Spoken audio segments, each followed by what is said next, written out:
Friends, welcome back to my channel and let's continue with ISC class 11 economics.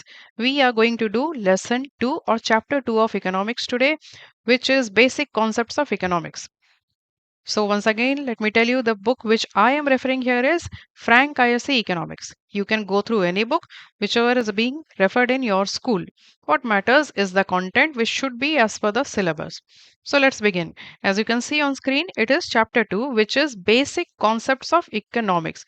It is just about the basic concepts. We will just learn about like introduction and know about the concepts which we are going to study ahead in economics. So, as a summary, first let's see how many concepts are we are going to cover in this lesson.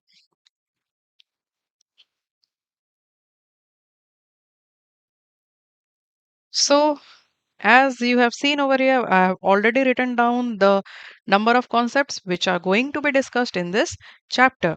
First is we will learn about human wants, then consumption, utility, production. After that, we will see the various factors of production, then what is price and the details of price, in inflation, then value, market, money, income, saving, investment, wealth, welfare, and then the last two will be the business cycle of economics. And at last, the last concept discussed over here is aggregate demand and aggregate supply. So you can see how many concepts are over here. I have jotted down. It's in total 18 concepts in chapter 2, which we are going to learn. So this is what we are going to study ahead. I believe that before beginning or discussing any chapter, one should understand at least that what are the contents which we are going to cover up. The flow chart of the content should be clear in a student's mind that one after this, what are we going to study? That makes it little simple and easy to understand. Let's go back to our lesson and begin with which topic? Yes, let's begin with topic number 1, which is human wants. We will keep this page and we will keep on circling these bullet points once we cover up all the topics.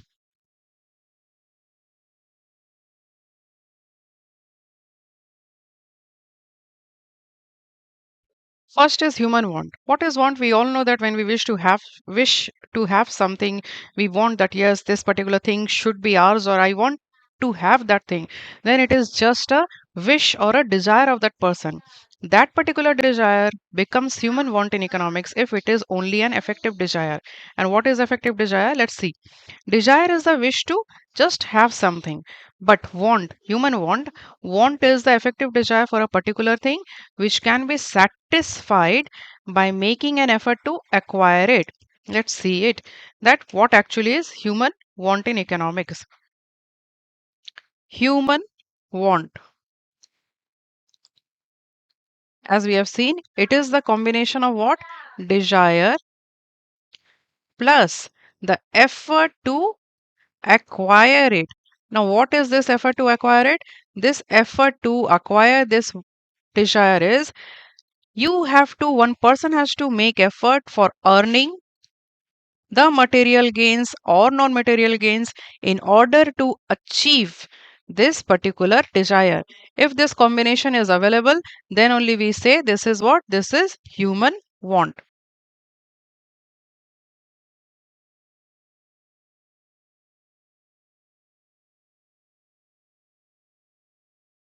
Now, let's see the various classification of human wants.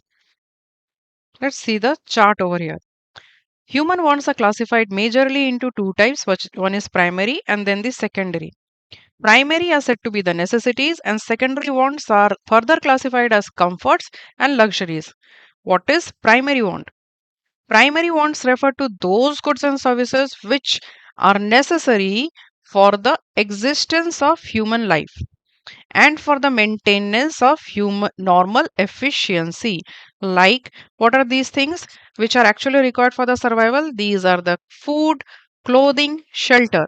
Then again, the next is maintenance for the efficiency of normal life. Then what is that? These are In order to maintain efficiency of office staffs in a particular office, what all things do we require in office? We require furnitures, we require equipments like computers and other facilities. So those basic things will be considered as a primary want, because without those things, the efficiency of those people, employees working in an office will not be available. Similarly, necessities for students are what in schools, like tables and chairs. So these are all primary wants. Secondary wants come only after the primary wants have got fulfilled, and they relate to those wants which cater to the comforts and luxuries.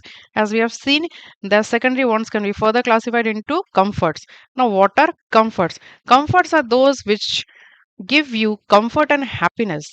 That means, like, first and foremost, since your primary wants are already fulfilled, the next base things which you are going to acquire is for the sake of your happiness as well as for comfort. For example, refrigerator, sofa, TV, kitchen equipments, cooler, AC. These are all comforts.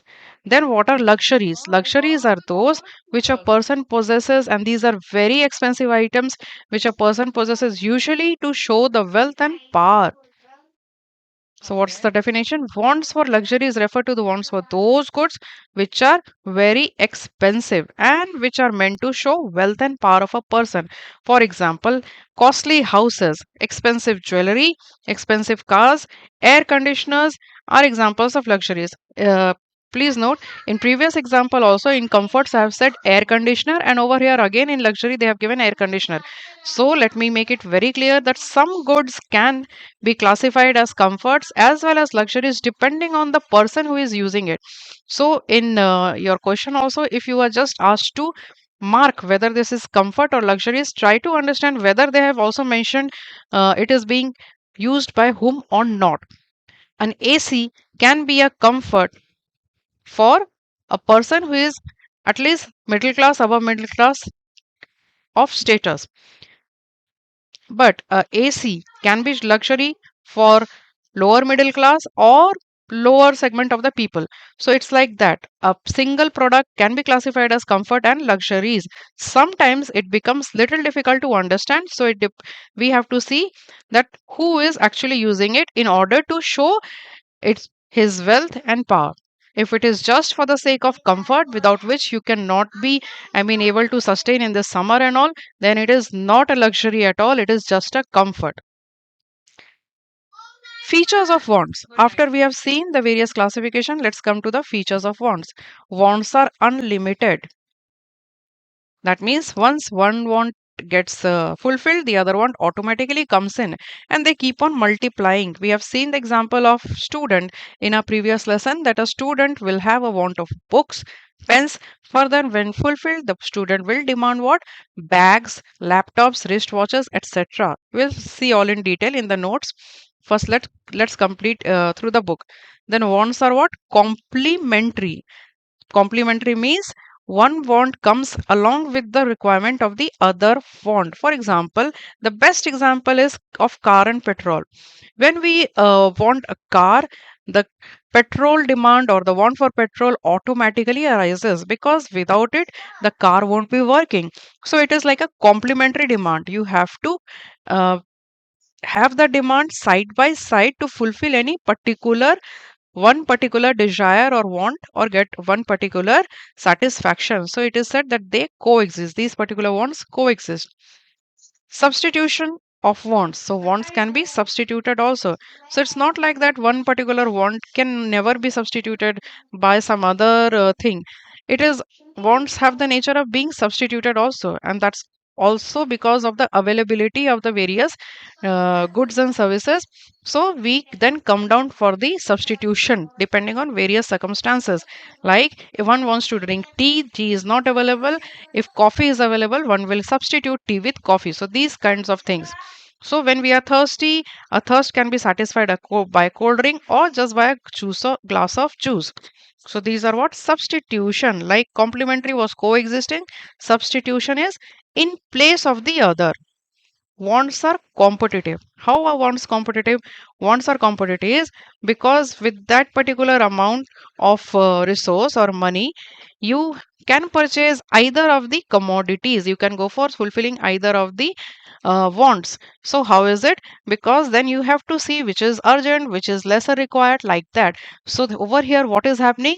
Your wants in itself are becoming competitive to each other. So which will be coming first to you, like that. Example, these commodities will compete with each other. For example, if a student has just 1000 rupees with him, he can spend in a restaurant, he can opt for a movie, or he can watch a cricket match in a stadium. So like this, with the available resources, when you have multiple wants, then you have to choose among one of the wants, or like that you have to prioritize them. So there comes the scenario of competition, competitive nature of wants. Fifth, wants multiply.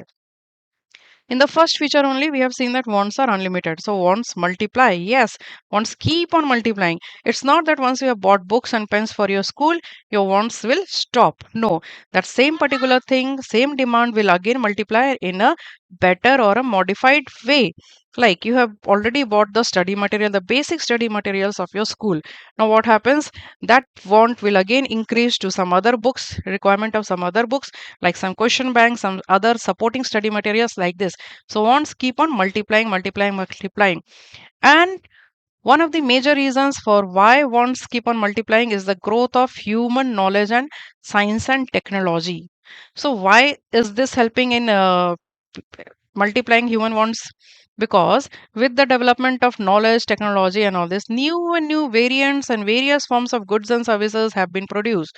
So it is like, if you just earlier days we used to just heat our food in a stove and gases and like that.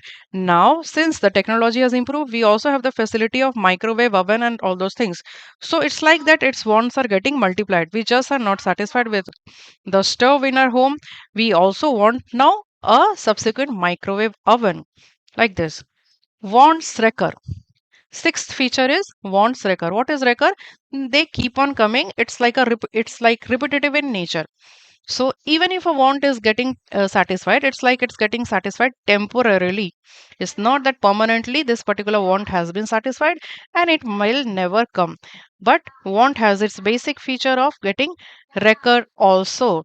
So like, once you have already bought your books for your exams and study materials, all those things, it's not the second time again the want won't arise. Obviously, when you will move to a further level of your study, you will again require few more books to it. So it's like that. When you eat food to fulfill your hunger, after some time again you require food. It's not that it's getting over permanently. So like this, wants are recurring in nature. Seventh, a single want can be satisfied. Although we have seen that wants are unlimited and multiplied and all those things, but yes, it is always that a single want can be satisfied. Out of many, many wants which a human has, it is quite possible that we get at least one want satisfied. So, a single want can be satisfied, or not only a single, a few wants. If you have lots of wants, at least few wants can be satisfied because of the limited available resources at least. Some wants can be postponed. As I have already told you about the competitive nature of wants, over here again it's like the same thing, that some wants, depending on their urgency, can be postponed. We all understand this thing depending on the priority or the importance, or rather can be depend on the urgency, that this particular want is more important to me right now. So I have to go for this want provided in the limited resources, and then I can easily postpone the other wants for later time. For a student, if it is want for book in the available resources, the student will better go for books and wait for a later time for extra resources with him, like getting more pocket money and all. Then he or she will go to buy a trendy bag for those books, like this.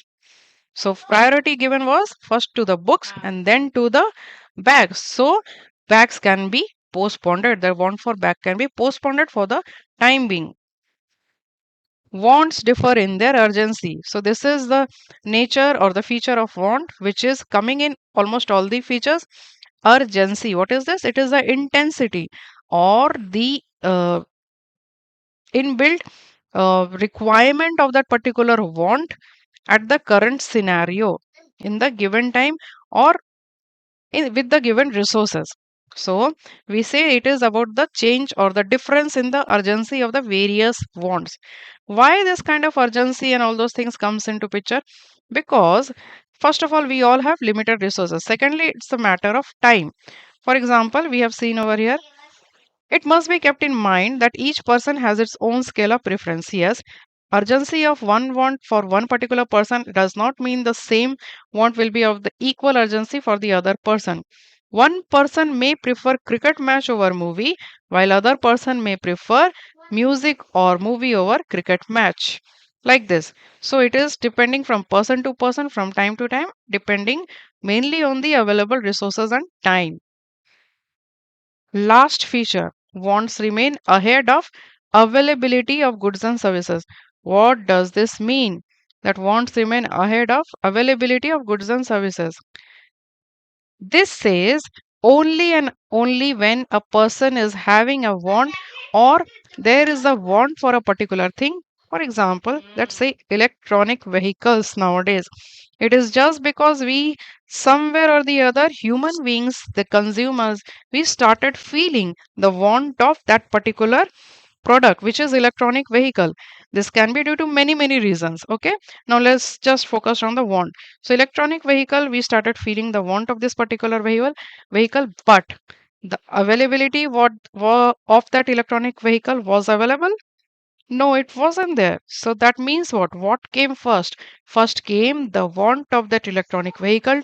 Then the companies, the other manufacturers, and the business sectors, they started understanding that this is the want which is prevailing in the market. People can go for this particular product. Then they came up with that particular good, which is the EV, the electronic vehicles. That's why we say want moves ahead than of goods and services. Now let's summarize all the wants. Let's go back to our notes. So we will begin with what? We will begin with the classification.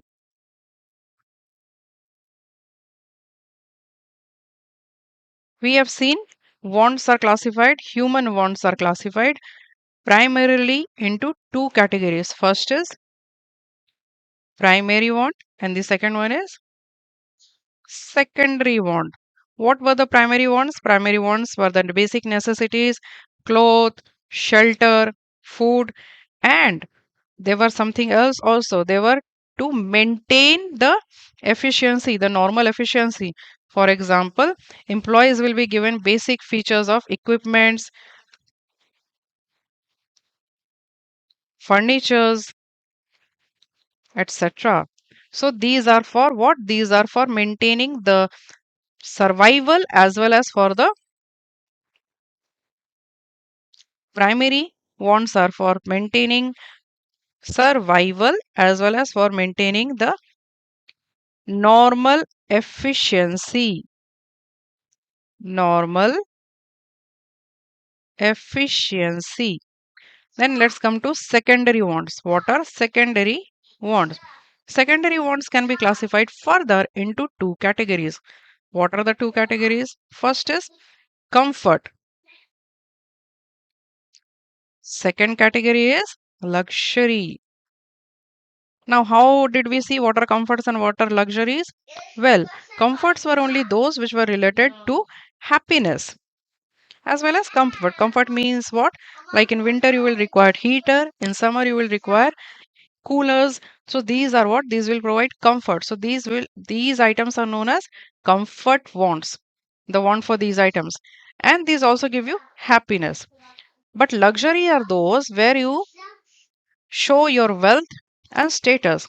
These are beyond happiness. It is something where it comes only and only after the fulfillment of the comfort, primary, and all those wants. It is only to show your wealth and status.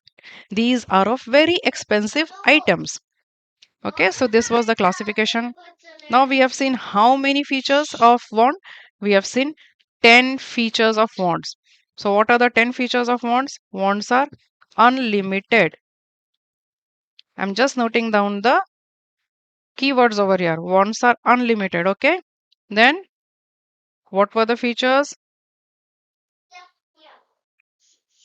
Wants are complementary. So, friends, if you can just remember these 10 words, you will easily remember the 10 features. Wants are complementary means they have to coexist. Complementary means the word coexist.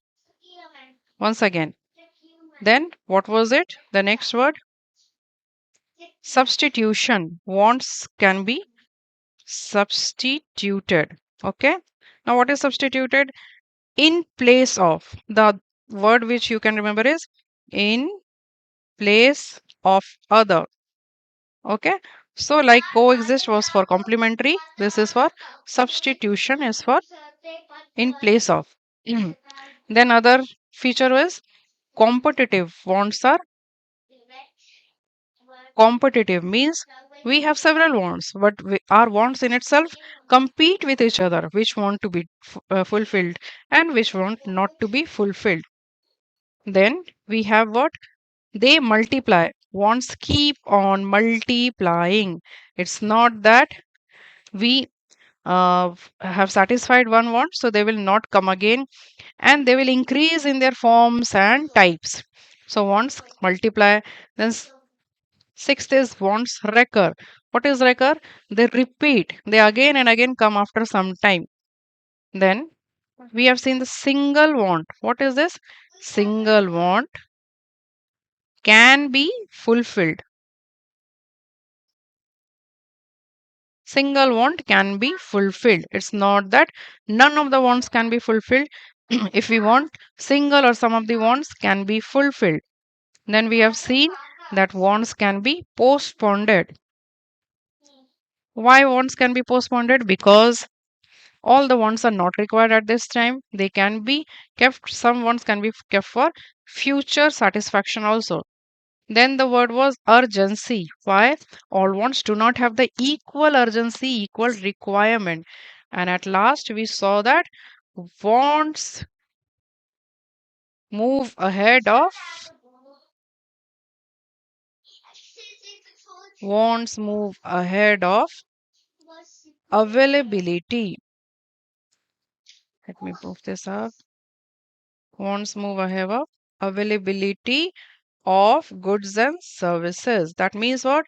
First, wants are to be coming in picture, and then the availability or the process of making the goods and services available will be coming into scenario.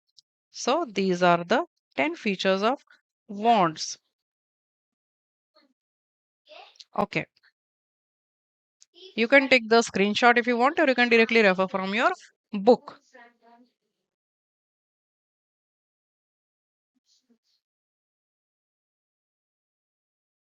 Now, what is the next concept after human want? Next concept is consumption.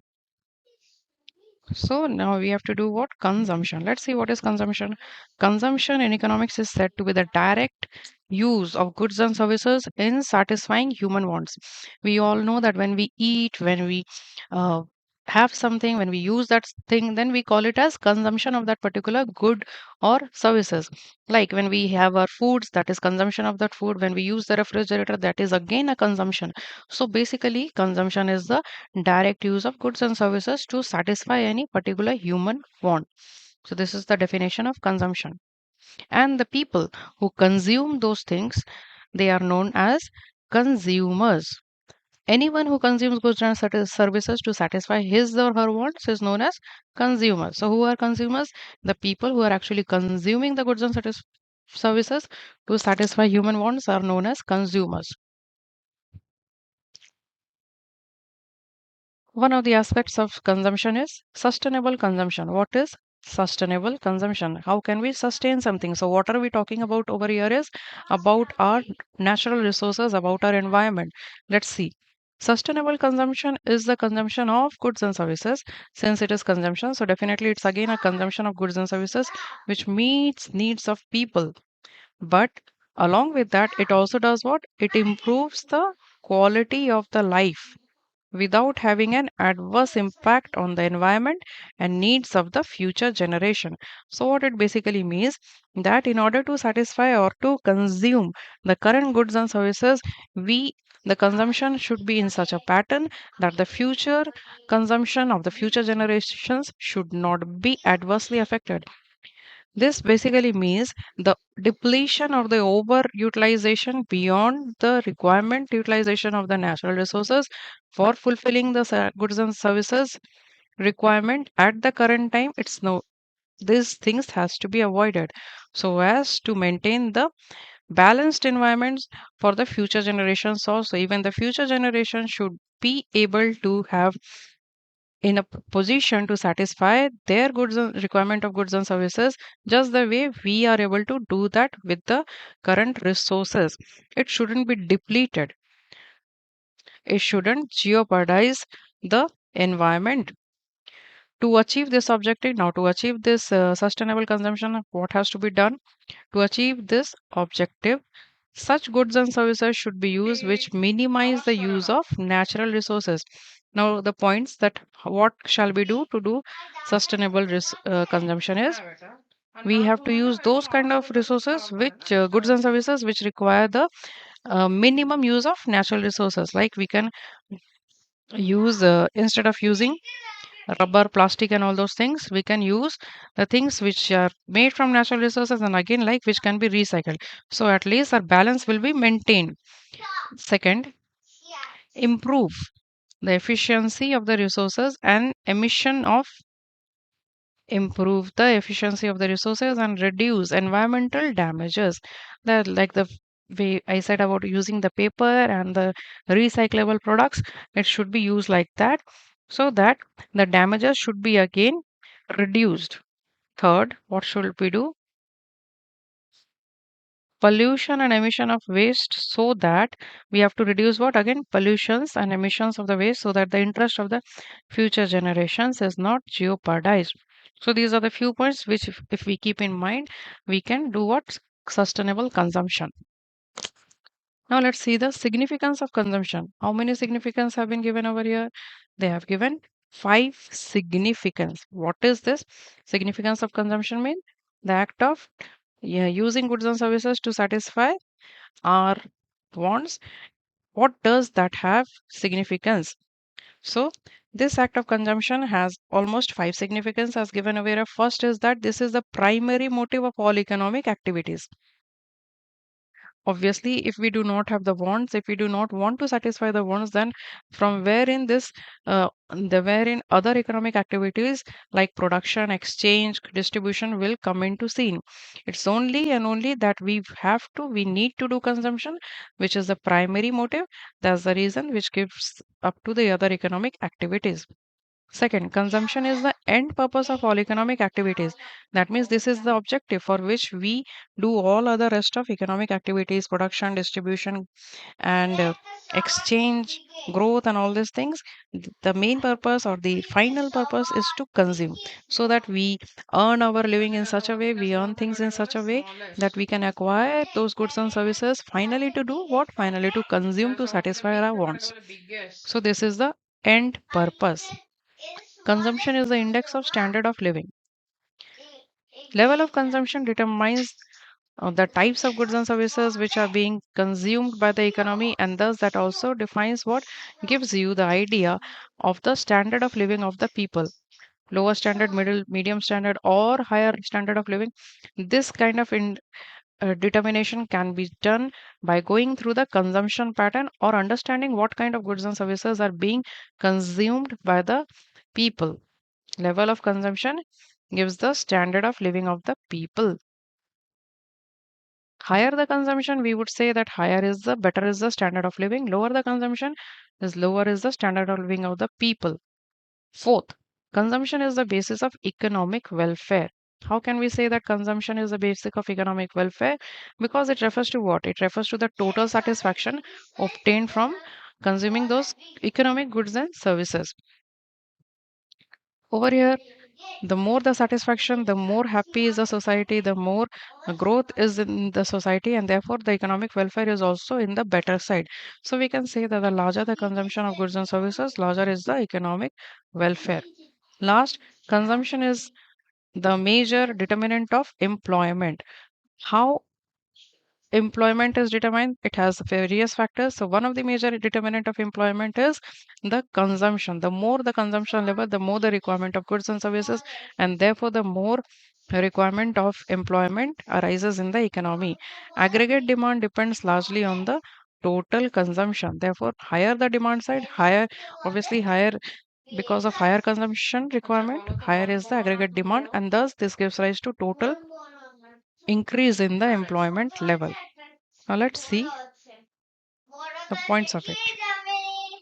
So we have seen consumption. Consumption is the act of consuming. It's the direct act of consuming goods and services for satisfying what? For satisfying our human wants. The words which we have to use is direct act of using. Using what? Goods and services. Goods and services for what? For satisfying our want. So this is known as consumption, direct act of using the goods and services. Okay. Then what we saw? We saw that the individuals who are using these goods and services to satisfy their requirement are known as consumers. These are known as consumers. Okay. Next, what we saw? We saw about sustainable consumption. Sustainable consumption means consumption, but along with some factors like some key points to be like improvement also, and so that the future generations do not face any problem in getting their needs satisfied. What have to we do? We have to use minimum, we have to do minimum natural resource usage. Then again, we can use those services which can reduce the damage, like recyclable things, reduce damage. Then we have to reduce what? Pollution related things. So these are the few points by which we can do sustainable development by not depleting. The word over here is depleting natural resources. So like this, we will be able to do what? We would be able to do sustainable development. Now let's see the what significance. Then again, we will come back to significance of what? Significance of consumption. How many significance we saw? We saw total 5 significance. 1, 2, 3, 4, and 5 significance of consumption. Let's note down. First was that this is the primary motive. Before we begin anything, before we begin any other economic activity, our primary motive is for consumption only. The word over here is primary motive. Second is what? Second significance was that it is the end purpose of all economic activities. Means objective, final objective, end purpose. End purpose of all activities. Third was that it is this gives the index of standard of living in the economy. So it acts as the index of standard of living of the people. Then we see that also gives about the idea of the economic welfare. Economic welfare in the e- economy, the society. And at last we have seen what? That consumption is the major determinant of what? Employment, the total employment. Consumption is the major determinant of total employment because consumption give rise to aggregate demand.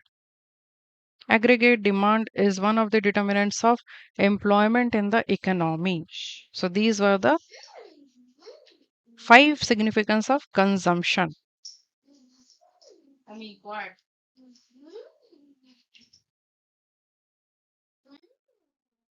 Our next concept is utility. So we have seen that we have already covered human wants, consumption, and now we will see utility. What is utility? Utility is basically the want satisfying power of a commodity.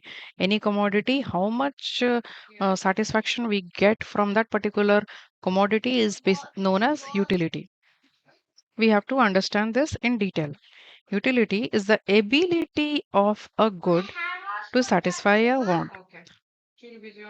Utility may be defined as the amount of satisfaction derived from good or services at a particular point of time. Now, let's see this. As we have already seen, utility, we have seen it's what? It's the want satisfying power of the commodity. The word over here to learn is want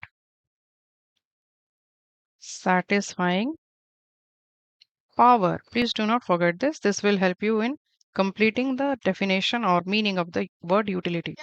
Want satisfying power. Now, what do we mean by this? Suppose we see examples of two goods, good A, good B, good C, and there are three people also. One, two, three. These are what? These are the consumers or the persons we are talking about, individuals. And these are what? These are the goods or the commodities which we are taking as an example. Suppose person 1 uses good A, then he feels highly satisfied. The same person, when he uses good B, feels lesser satisfied. Over here, when he used good A, he feels highly satisfied. But with good B, he is little lesser satisfied. The same person, when he uses good C, then he is not at all satisfied. That means what? The want satisfying power for person 1 was more in which good over here? Was more in good A. That means the utility for good A, when we speak about the consumer, the individual one, is highest, and the utility of good C is lowest because it couldn't satisfy consumer 1 with that much as A was able to satisfy, or medium as B was able to satisfy. So this is the want satisfying power of that commodity A. Now let's move to another individual. Another individual, let's say individual 2. If we see individual 2, the same commodity is being consumed by individual 2, commodity A, commodity B, and commodity C. After consuming commodity A, he is feeling medium satisfied. After consuming commodity B, he is feeling very much satisfied. For moment, let's see, it's very highest satisfied. And commodity C, again, it gives him very low satisfaction. So, with this example also, we see that for individual 2, which commodity has given him the maximum utility, or the commodity B had the power to satisfy best to individual 2. So, for individual 2, commodity B had highest utility. This is what we understand, that person to person, the satisfaction power changes from a particular commodity. The same commodity, when used by different individuals, can give the different individuals different level of satisfaction. Therefore, we cannot tag in simply by looking at the name of commodity that yes, commodity A has given highest utility to individual 1, so it will always have highest individual to individual 1, 2, and 3. Not necessarily, because satisfaction is something which is actually related to the mental happiness, satisfaction, psychological factor. So it depends from person to person, and it cannot be concretely measured or defined that this is the satisfaction measurement of one person, so it will be universal to all.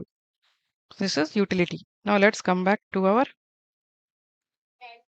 further details of utility. Features of utility. Let's see how many features are there in total. There are 6 features of utility. Utility is subjective, as we have already discussed. Utility is subjective. That means utility changes from person to person, and individual has his own view of satisfaction from a common commodity. Second is utility is not measurable. How can it be measurable? Because it is something related to the mental satisfaction. This does not have any particular meter wherein we can put the satisfaction and measure quantitatively. It is a very qualitative and subjective matter. Utility is relative. What is utility is relative?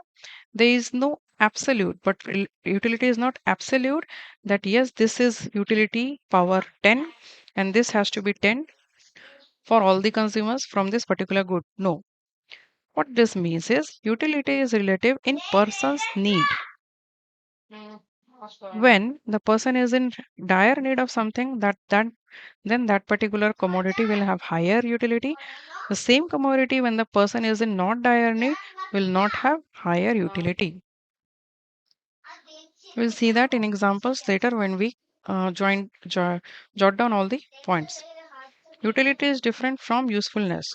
Many people get confused that usefulness of a commodity is same as that of utility. No, usefulness of a commodity, like say that car, car has utility, a very high utility for one consumer, but the same car will have different utility for the other consumer, just as we have seen in the previous example of ABC and 1, 2, 3 individuals.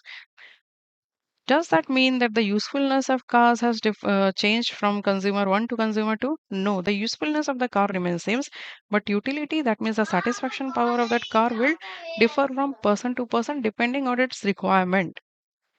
Okay, a commodity may possess utility even though it may not be useful. And some of the commodities, like in car, it is useful, still the utility is different. On the other hand, there are certain other commodities which are not at all useful. Still, they have very high utility in terms of some individuals and not as compared to other individuals. Like cigarette. Cigarette is very harmful, injurious to health. Still, some people who are addicted to cigarette, they will find it to be of have giving them very much high utility. Utility has no moral or legal connotations. This is the fifth feature. What is moral and legal connotation? That means it does not mean that if any commodity is having high utility to someone, that commodity will also abide by the legal agreements, legal guidelines, or will be morally or ethically suitable to the society or the economy. It does not mean that. So utility is basically not the definition of higher or lower utility, will have higher or lower legal and moral connotations as well. For example, eating eggs may be a religious taboo for some person, but if a non-vegetarian person eats egg, it satisfies his hunger. In the same way, utility is free from legal implications also. For example, possessing a gun by a dacoit is what? By a dacoit is illegal. But if it has high utility to him, okay? So possessing gun is illegal thing, but this dacoit finds it to be a very high utility object. So it does not abide by the legal connotation, yet it had higher utility. Last is utility is abstract, something which cannot be touched, felt physically, but it is something, it is psychological in aspect. Utility is the abstract sense, it cannot be seen or touched. Now let's cover up all the points, features of utility at a glance with little examples.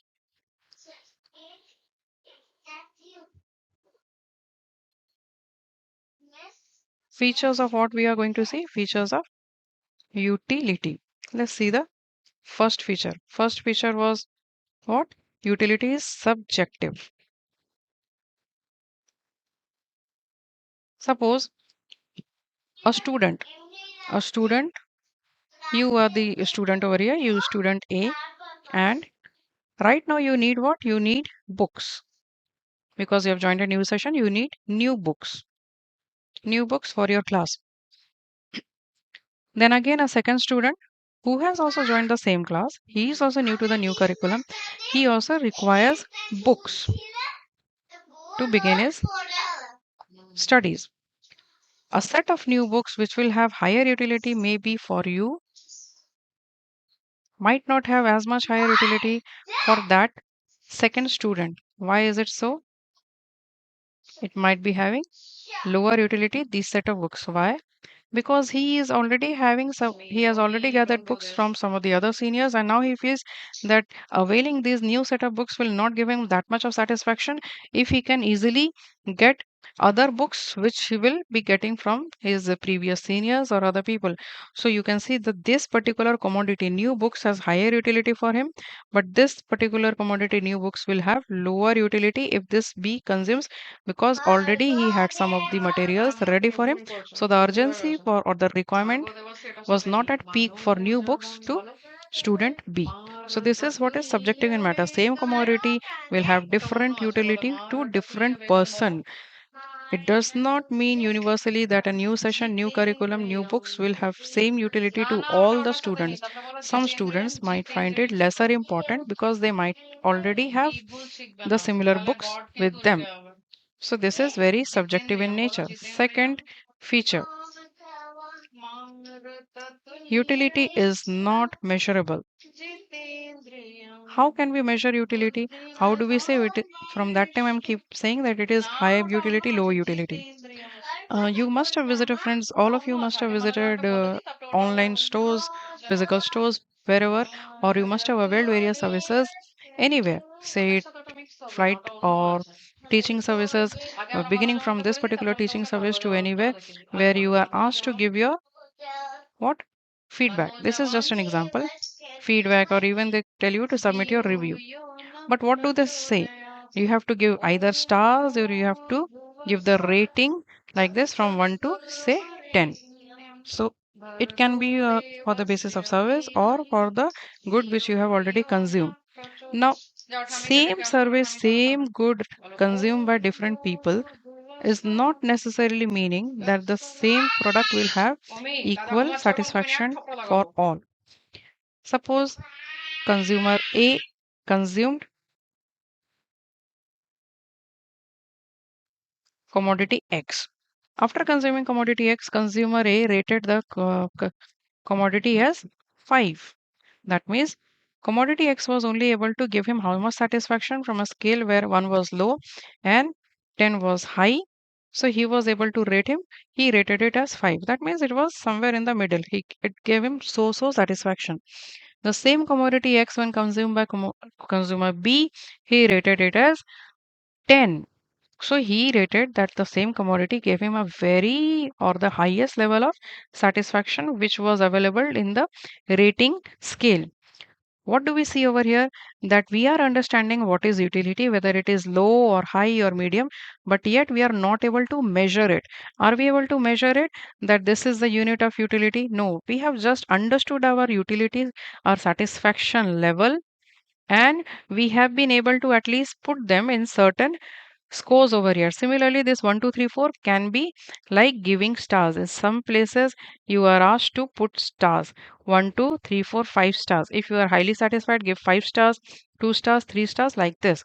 So, there is no particular measurement. We can just understand the level of satisfaction, and accordingly, we can put the ordering. So, this is the kind of thing which is said as utility cannot be measured. Third, utility is relative. What is the third feature? Utility is relative. What does this mean? Again, we come back with our commodity X and consumers A and B. What is this commodity? Let's take this commodity or as meal. Consumer A is very hungry and he wants to visit any of the nearby restaurants while wandering outside during his services, and he wants something to eat. He readily got this commodity X, which is meal, and therefore he was highly satisfied.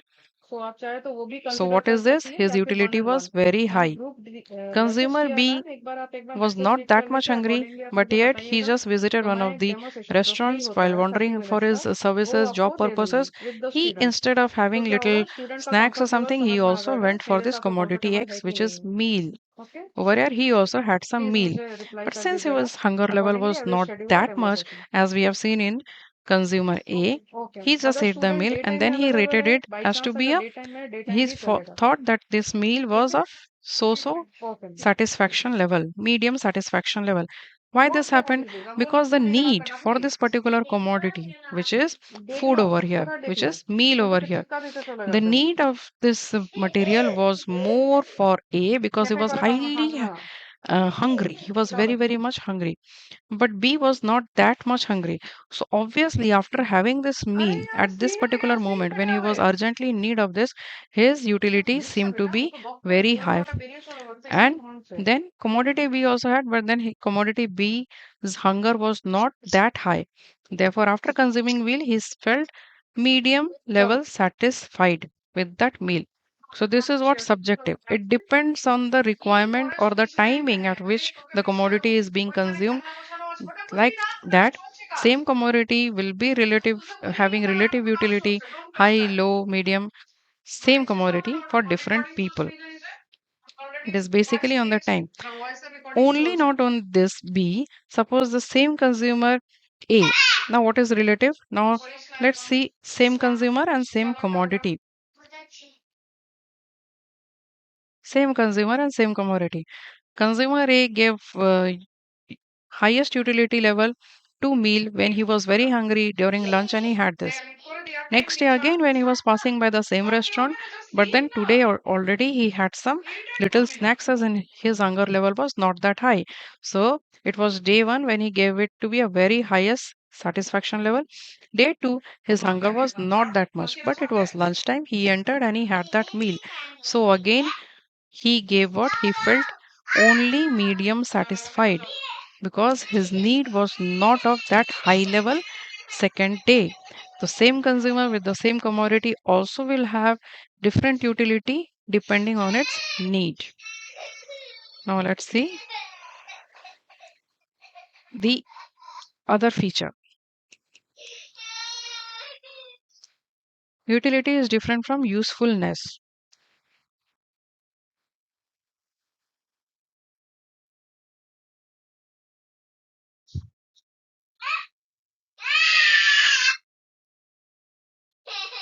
As we have seen, alcohol, cigarette. So some people are highly addicted to these things. So they will have what? They will feel these products to be of giving them very high utility. So they will find these products of very high utility. But on the other people who are not at all addicted, they will not find these products giving them higher utility. So this is what we say that utility is different from usefulness. Over here, the usefulness of these products is absolutely low. When we say now this was about utility, they said that these products give them very high utility. But while speaking about the usefulness, these products have the lowest usefulness to us because these both are very harmful. So this was about a product which was harmful. Now let's come to a product which is good or which is not harmful. It is useful. For example, let's say bike. A bike can have a very high utility, can mean to be a very high utility for one person, whereas it can mean to be of very low utility for the other person. Does that mean that bike is harmful? No. What over here we mean is the harmfulness or the usefulness of the product does not actually define the utility of any particular product. Bike has lots of usefulness. Okay? So over here we have seen low usefulness, high utility. Over here we are seeing another example where it is high usefulness. A bike can be used for many purposes, but it can be of lower utility or higher utility. That is entirely not dependent on the usefulness of or the feature of the bike. Next,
The fifth feature says that utility has no moral or legal connotations. That means utility does not define or cannot say whether the utility is high or low. That will have direct link with the legality or with the moral or ethical quality of that want or that product. For example, utility uh, of a gun which is possessed by a dacoit will be very high, but then it is not legal, it is illegal, so it has nothing to do with the utility. Similarly, some products can be very much harmful and very uh, unethical, but then there are certain people who feel it to be of very high utility possessing such unethical items also.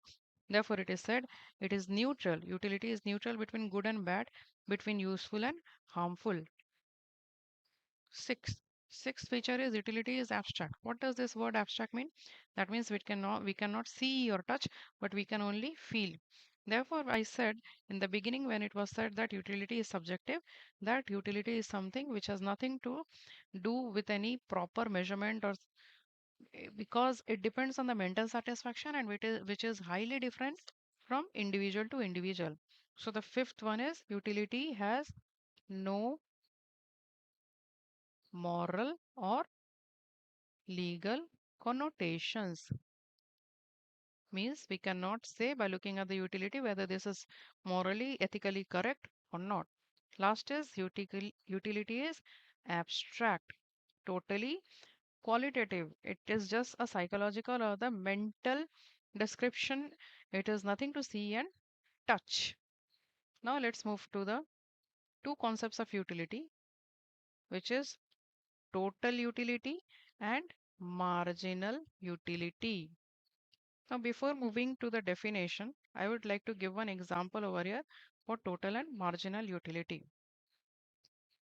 Suppose a student possesses n number of pens. What is this n number of pens? Let's jot it down.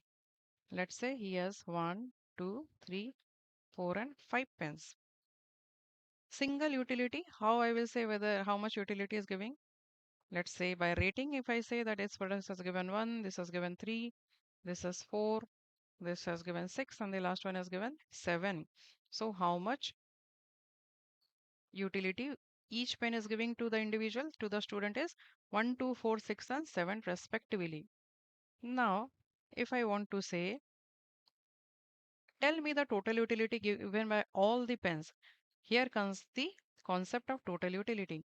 Total utility is of all the pens. The number of pens over here is 5. So we will say total utility Mom, of all the 5 can you pens. pull How we this will do? door? We will just add up.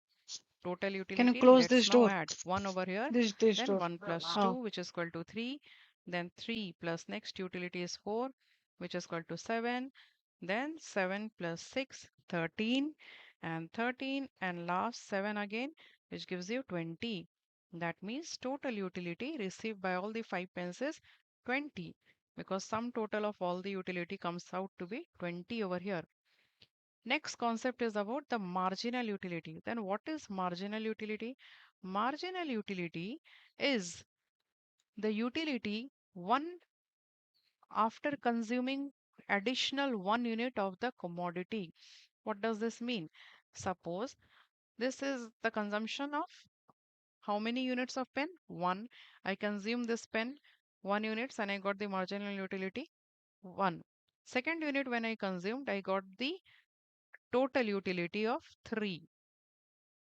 So what was the marginal utility between the consumption of 2 and 3? That is, it will be 3 minus 1, 3 minus the previous total utility. So the marginal utility will be 2 here. Similarly, after consuming the third item, third pen, how much marginal utility did I get? I have to subtract the previous total utility when I consume the second item from the total utility of consuming the third item, which is 7 minus 3. So my total marginal utility which came out over here is 4. Okay. Similarly, when I want to calculate the marginal utility of the fourth item, how will I do? I will have to subtract what I will have to subtract the total utility of the third item, which is 7, from the total utility of the fourth item, which is 13. So over here it is coming out to be how much? 6. So these are my marginal utilities. Therefore, we say that marginal utility of nth item is equal to total utility of nth item minus total utility of the previous n minus 1th item. Okay, now let's see the definition. Total utility refers to the entire amount of satisfaction obtained from consuming a given quantity of commodity. In our example, the given quantity of commodity was 5 pence. Now it is the entire amount of satisfaction. Therefore, we actually add up all the individual utilities to get the total utility. Next, marginal utility is additional utility. It is the additional utility arising from the consumption of one more unit of the commodity. That's what we saw in the example after consuming 1 unit. When we move to second, so what was that? After consuming one more unit of the commodity, what was the additional marginal utility? We additional total utility, that is known as the marginal utility. And the formula for that is MUNF is equal to TU of the nth item minus TU of the previous item, that means previous item before n.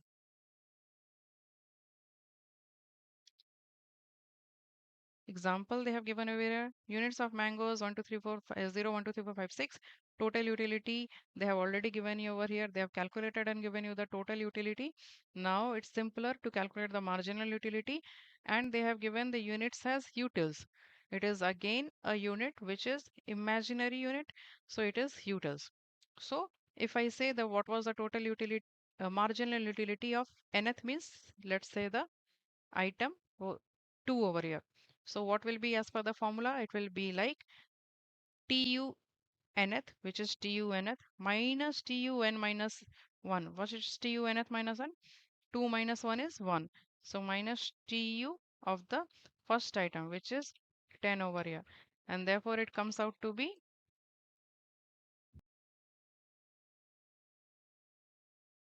so 17 minus 1, it came out as 7 over here. Likewise, we have calculated all the marginal utilities. Next concept is production.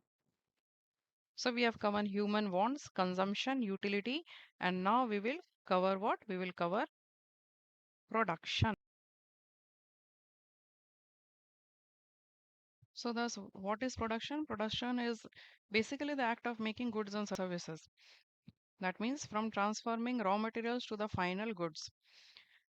Initially, it was just considered to be the process of production of making final goods of tangible items only, tangible and material items. Later, now the concept of production has become wider and comprehensive. That means production means creation of utility. Production is a process that creates utility in goods. And how can the utility be upgraded or changed? Production is like adding utility to a product. And what are the various ways of adding utility to a product? Like form utility. Form utility is the one by which we can increase the utility by changing the form of the good from raw material to the finished goods. Like from woods to furniture. So this is form utility. Then place utility. Place utility is by transferring the goods from one place to another. Basically, if the good is transferred to the place where it is required, then the utility of that good increases, which is known as place utility. For example, if the furnitures are just lying unsold in the warehouse or just stocked in the warehouse, then it is of lesser utility or zero utility. When it is shifted to the sale outlet or the retail outlet, or when it comes to the consumer's house, then the utility of the product increases. Third is time utility. Similarly, if any product which is provided at the correct time, proper time when they are needed, then the utility of the product increases. If we just stock the products and we do not provide at the proper time. For example, oxygen cylinders, if stocked in the warehouses unrequired, unnecessarily, rather than providing them in the hospitals when they are needed, then it will not have time utility. But the moment they are shifted to the hospitals where they are required by the patients and for other functions, then it has gained what utility, which is known as time utility. Service utility. Service utility results from the provision of personal services. For example, doctors, teachers, engineers, these services, when provided at the right place, right time to the right person for the right purpose, this creates what? Increases the utility of the service, and thus it is known as service utility. Next, we come to the concept of factors of production. Factors of production. Factors of production are the resources which are used to make the goods and services. These are the factors of production. So, what are the four major factors of productions? Or we can say they are also called the inputs to produce something. The four major factors of production are land, labor, capital, and entrepreneurship. What is land? Land is the nature's gift. Forests, minerals, etc., which are commonly a natural resource. Then, what is labor? Labor is basically the human effort, both physical and mental. Labor is both physical and mental effort in order to produce something involved in the production. That is known as labor. Then come to the third one, which is capital. What is capital? Capital is the man made or produced means of production consisting of such things as machinery, tools, equipments, and factory buildings. Now, here comes the important one, which are used in future production, that is in making of goods and services in future. So this is the thing which is important to know about capital, that is it is a man-made or a produced means of production, but what is the main purpose of it? It can be used in future also to produce further goods and services or to recreate capital. Capital is used as a source to produce other useful goods and services. What is the fourth type? Fourth type is the entrepreneurship. Entrepreneurship is one who organizes production and takes important decisions regarding production as well as bears the risk and uncertainty involved in the production. So basically, entrepreneur is a person, is the human being who not only organizes, initiates, and does the gives the ideas, takes the decisions regarding the production process. He also bears the risks and uncertainties, and obviously, he is a person who also uh, gets benefit from the profits. So it's about entrepreneurship. Let's come to the characteristics of factors of production. What are the characteristics of factors of production? So we have over here in total six characteristics of factors of production.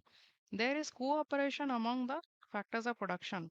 Means in order to produce any one thing, it's all about the production product process. We have to have a proper cooperation amongst the four factors of productions. That means if we are just aiming to produce what?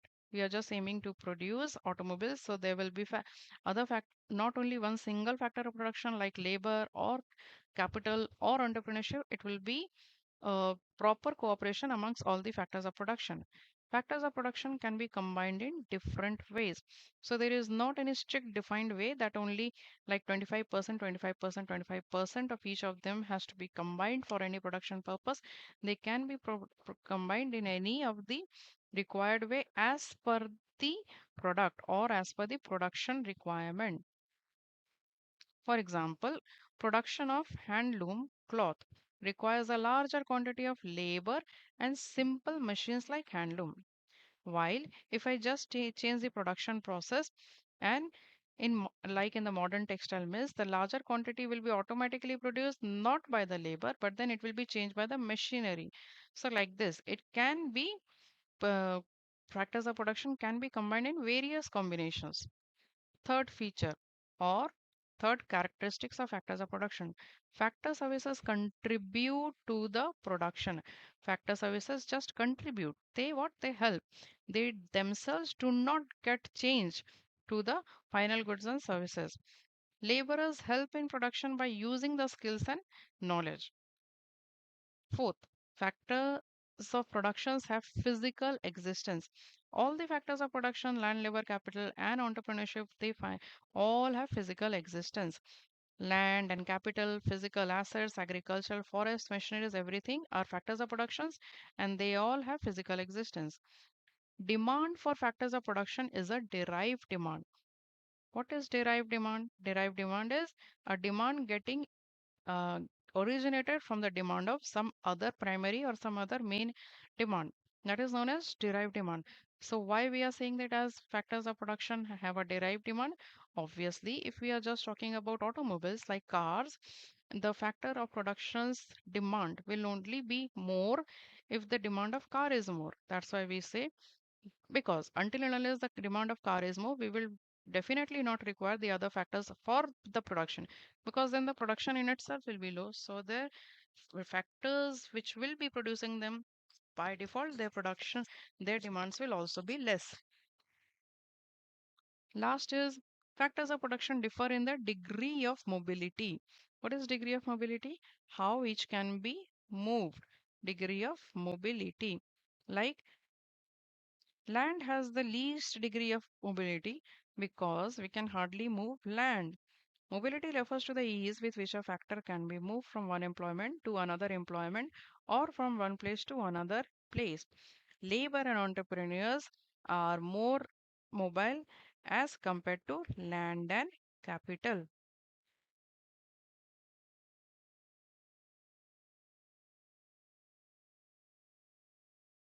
So we So we saw saw that that there are there how are how many many factors of factors of production? production? There There are are four four factors of factors of production, production, which are which are land, land, labor, labor, capital, capital, and and entrepreneurship, entrepreneurship,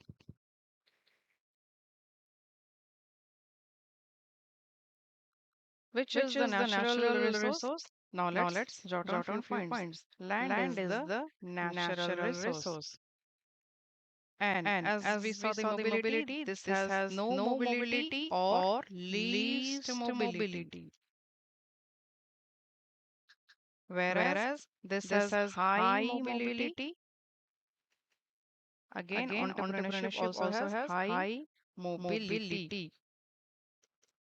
Whereas Whereas capital capital has has very very low low mobility. mobility.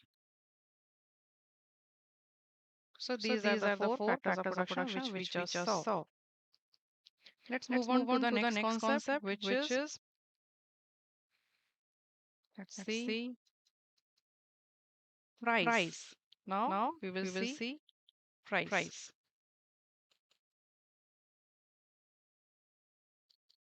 The The price of a price of a commodity is commodity the is the unit unit or or the the amount of amount of money money that that has to has be to be given to given to get this get this commodity. commodity. We all We all know that know if that we if go we to go to purchase purchase anything, we anything, we have to have to pay a pay a price for price it. for it. Even for Even a for a 10 10 rupee rupee pen pen or a or a 5 5 rupees rupees pen, that pen, is that the is the price which price we which we pay to pay to procure or procure or acquire that acquire that pen. pen. Why is Why it is it so? so? Because Because there are there are certain certain costs costs involved in involved the in the production production of the of the items. items. Therefore, Therefore, this is this the is the base base reason for reason for which which the the prices are prices are tagged. tagged. On the On the other other hand, hand, goods goods like like air, air, which are which are gift of gift of nature, nature, are are known as known as free free goods, goods, and they and do they do not have not a have a price price because there because is there is no no cost of cost of production in production in such such natural natural free free gifts gifts of of nature. nature. Let's see a Let's see a concept over concept here. over here. Equilibrium Equilibrium price is price the is the price price at which at the which the quantity quantity demanded demanded equals to equals the to the quantity quantity supplied. supplied. We will We will see in see the in the future future lessons that lessons there that is there a is a concept which concept is which known is as known as equilibrium equilibrium price. Now, price. what Now, is what is price? price? Equilibrium Equilibrium price over price over here. here. When in When a in a market, market, the the quantity quantity demanded demanded equals to equals the to the quantity quantity supplied supplied at at that that particular particular price. price. This This particular particular price is price known is as known what? as what? Equilibrium Equilibrium price. price.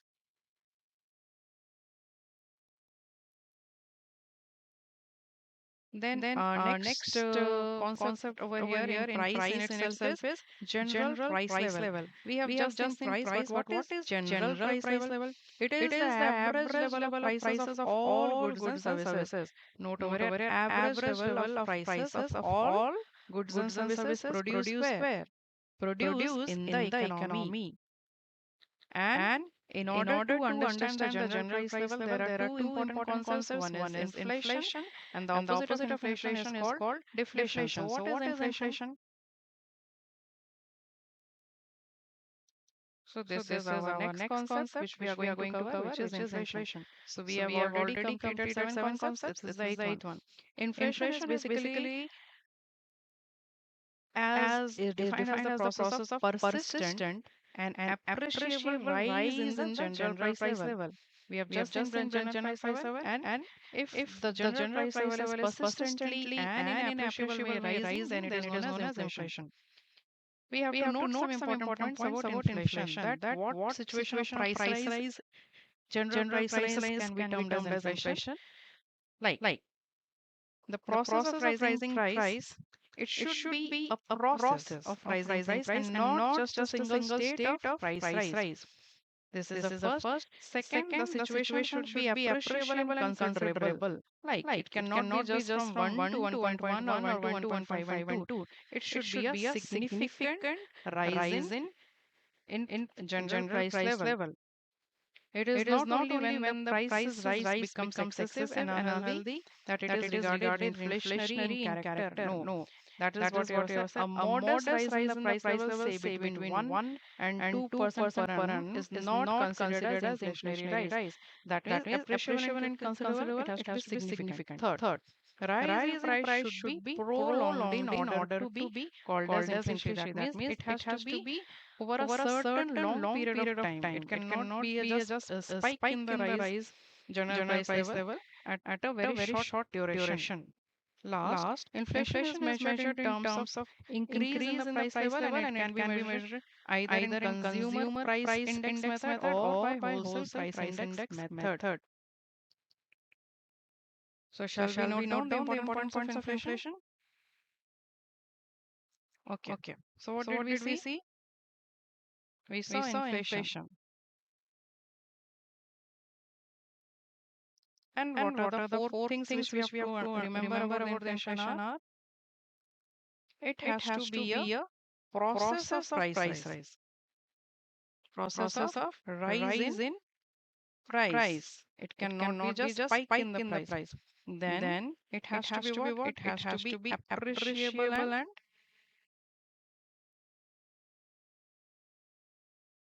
considerable. Should be considerable. Significant. Then at last it should be prolonged. Should be a over a period of time. And we can measure inflation with either consumer with the method consumer price index method or wholesale price index method. So this was about inflation. Next come to the next concept which is value. Okay. Before moving to value, we have the two ways or two types of inflation. One we can say is a demand pull inflation, and the other is a cost push inflation. So what is a demand pull inflation? Demand pull inflation, as the name says, is the inflation which originates from the forces of demand. That means if the demand of is consistently rising, overall rise in the price of the goods and services takes place because the demand is rising. So then the producers they know that since the demand is consistently rising, they can also increase the price of the goods and services for gaining more and more profits. This at a certain period of time, over a prolonged period of time, gives rise to inflation, which is known as demand pull inflation. On the other hand, the inflation which is affected by the cost of the product. Why the cost of the product? Maybe the demand is not rising or is stagnant or it's in a normal flow. But then why the cost has increased suddenly? The cost of the factors of production associated with that particular goods or services has increased. Maybe because of limited supply of factors of production, or can it be any other reason? So when the cost of factors of production increases, the overall cost of that particular goods and services, when it finally reaches to the market, increase. So these kinds of price rise over a period of time for the increase in the cost is known as cost push inflation. So these are the two types of inflation. Now, yes, the next concept which we just said would be discussing is value. Now, what is value? Value of a commodity refers to the valuation placed by a household. Just the valuation which households place on a particular commodity is known as valuation. And it has two different meanings. Value can have two different meanings. One is value in use and the other one is value in exchange. So value in use relates to the consumption of the value of the commodity. Value in exchange relates to the market value of the commodity. For example, a necessity like water has a very high value in use or consumption value. Secondly, under a barter system exchange, if a weaver is prepared to exchange 1 meter of cloth for 5 kg of rice, then the value in exchange for 1 meter of cloth is 5 kg of rice. So this is what value in exchange. But in modern times, in modern monetized economies, the value of exchange of good items is expressed in money. The same thing which in barter system we expressed in terms of the other product. But in modern system nowadays, what we say it is the value of money which determines the value in exchange of a commodity. How can this value of exchange be determined or expressed? There are two ways to express the value of exchange of a commodity. One is nominal value, and other one is the real value. Nominal value relates to the exact monetary units which we paid money which we paid for that particular commodity. So nominal value refers to the commodity value of a commodity measured in monetary units. For example, 1 meter of cloth sold for rupees 200 will have nominal value of rupees 200. Then what is real value? Real value is not something which we define directly by the money which we give, but on the basis of the purchasing power of a commodity in terms of other commodities. Like in the previous example, we saw in the barter system that in exchange of 1 meter of cloth, man he got what 5 kg of rice. So this 5 kg of rice was the real value for this 1 meter of cloth. Now let's see one very important concept which is known as the paradox of value. This is a question which comes in various exams. So what is this paradox of value? Commodities cater, you can see from here. Commodities which have high value in use may have little value in exchange. So what does it say? There is not that commodity which has very high value in use will also have a value in high value in exchange also. No, it's not correct. On the contrary, those commodities which have great value in exchange may have little value in use. And similarly, the products which have high value in exchange, high market value, might have very less value in use. Why? The example which we saw that if it's summer, then the value of use will be more of what? Will be more of water. But then the value of exchange of water, it's really less if we come to the market value of water. Next, the value of exchange of diamond is very high, but what's the value of use of diamond? That means the consumption value of diamond. Consumption value of diamond is very low. So this is known as the paradox of value. Next concept is market.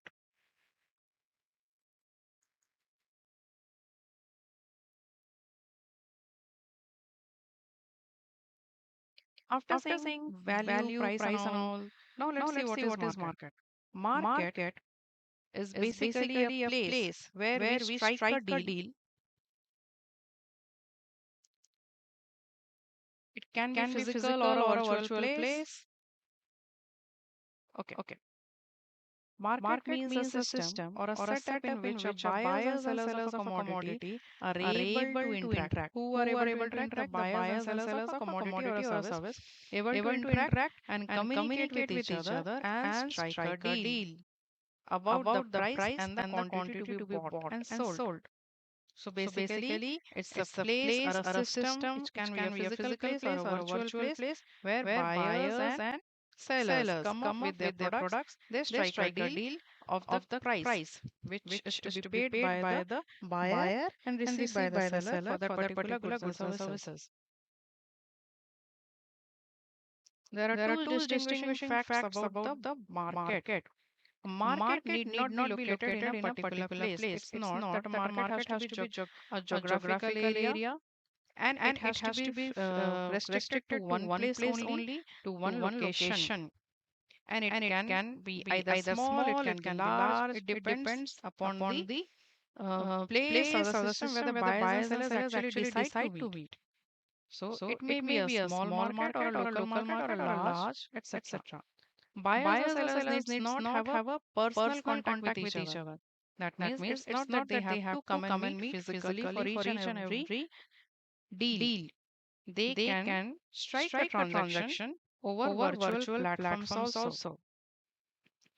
Types of market, how many types of markets are there? First is goods market, where we actually deal with the what? The goods and services. And the other one is factor markets, where the four factors of productions are sold and bought. Obviously, it's not only that we consume and eat the final goods like clothes, dresses, and all those things, foods, those are that is the only market. The other market is about the employees, the labor, the various capitals, entrepreneurship. How there might be some question that how these kinds of factors of production are sold and where are they sold?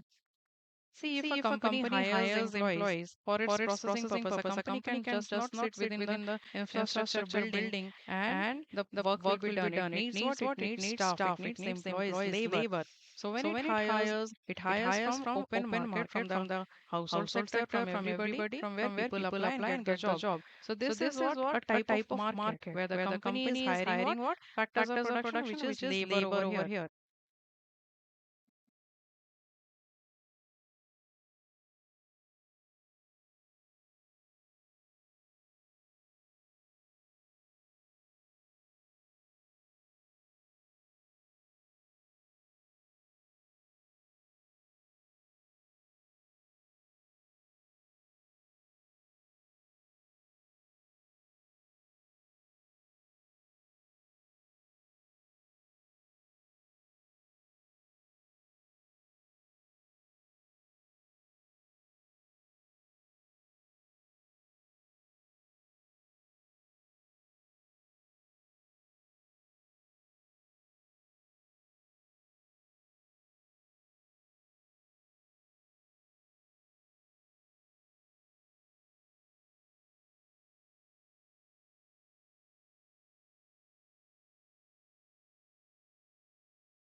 Next concept is money. What is money? First, we have already seen that what is exchange. Exchange is the act of trading surplus goods and services in order to get the required item. Similarly, in barter system, when exchange of one good and services were made in order to procure directly the other goods and services. Now, what is the money over here? Money is basically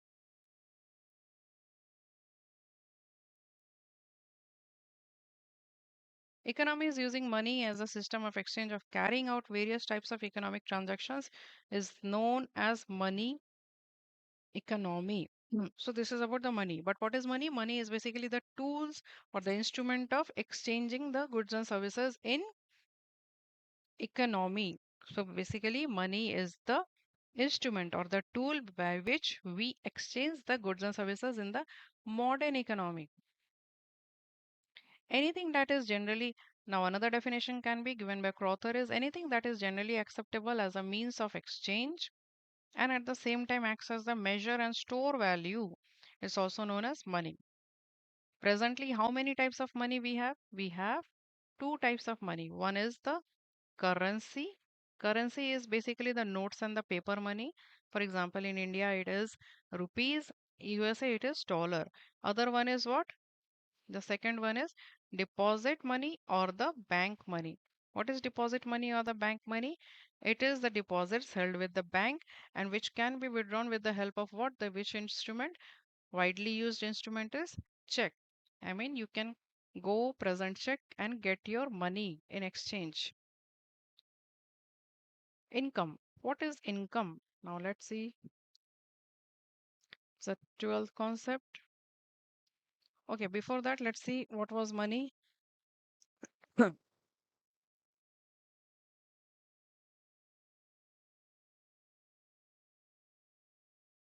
Means of exchange, and it can be of either currency or it can be deposit money. So, what is currency? Currency was notes and paper, paper notes.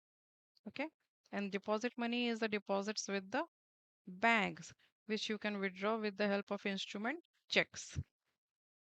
Now, let's see income. Income can be defined as the flow of goods and services or flow of money accruing to the individuals or to the people in an economy over a specified period of time. Income is measured generally in what? Monetary terms. Income is, therefore, we say it's a money income.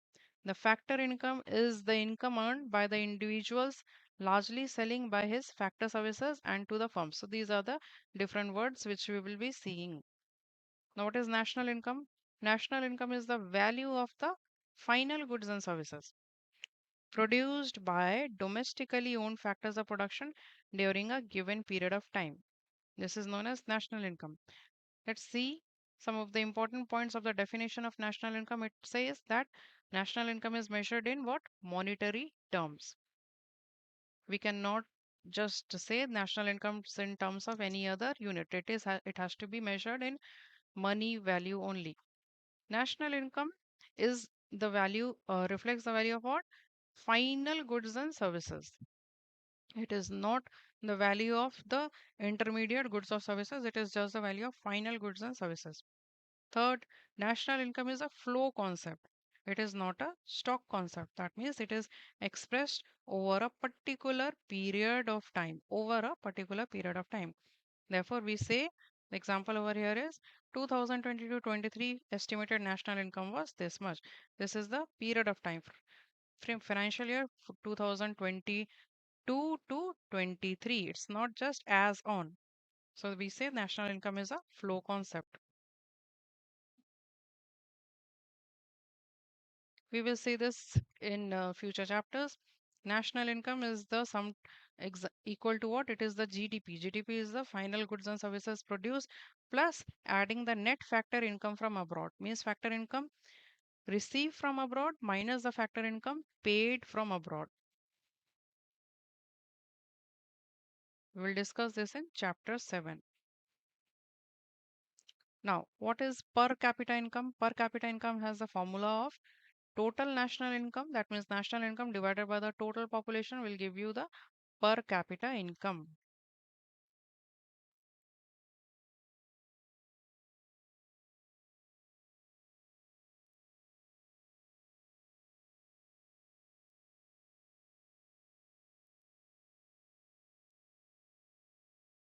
Now let's see the concept of saving. What is saving? Out of the total income, that part is known as saving, which is not spent in consumption. Suppose you have earned 10,000 rupees and you have spent 8,000 out of the 10,000, so the remaining 2,000 will be can be termed as your saving, which you did not spend in consumption. Now we will see few different types of savings discussed over here. First is the personal saving. It is savings by the household. Now, in households also, individuals they save that is known as individual saving. Saving done by business sector and government sector are separately known as business saving and government saving. What is business saving? Not all the savings of the business sector are distributed to the shareholders. Some are kept year on year, which is known as saving. Some profits are usually retained. So the retained profits, which are used for backup or for expansion of the business for future use, is known as saving. Similarly, the savings done by the state government, local government, central government, public corporations, when the when there is budget surplus. What is budget surplus? When the total revenue is more than the expenditure, means what returns the government is getting is more than what the government has spent. Then out of that, the government does some saving, which is through the budget surplus. Okay, this is government saving. Next, we come to the concept of private saving. What is private saving? Private saving is done primarily by the business firms. What is aggregate saving? Aggregate saving is the total saving of all the individuals, all the peoples in an economy. So these are the six different types of savings. Now, the concept of savings. What is savings? We have all seen just till now, we have seen what saving. Now it is savings. It is just not the change in spelling, but the entire concept change, that the saving over a period of time, accumulated over a period of time, or we can say accumulated value of past saving is known as savings.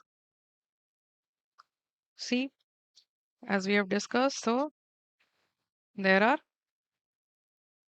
how many? Six different types of savings over here. First is personal saving by individuals, then by the households, then by the individuals in individual saving.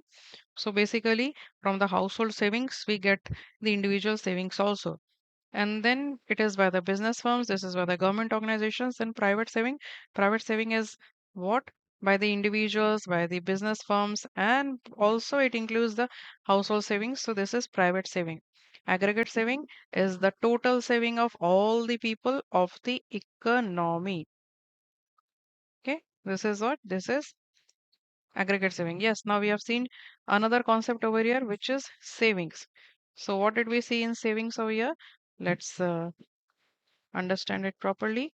Savings is what? It is nothing. It is just the savings which we have done, but it is said to be accumulated over a period of time. Till now we have studied six different types of saving. Yes, it is that saving only, but if it is accumulated over a period of time, longer period of time, or any over a period of time, so it is savings. We can also say this is the value of what?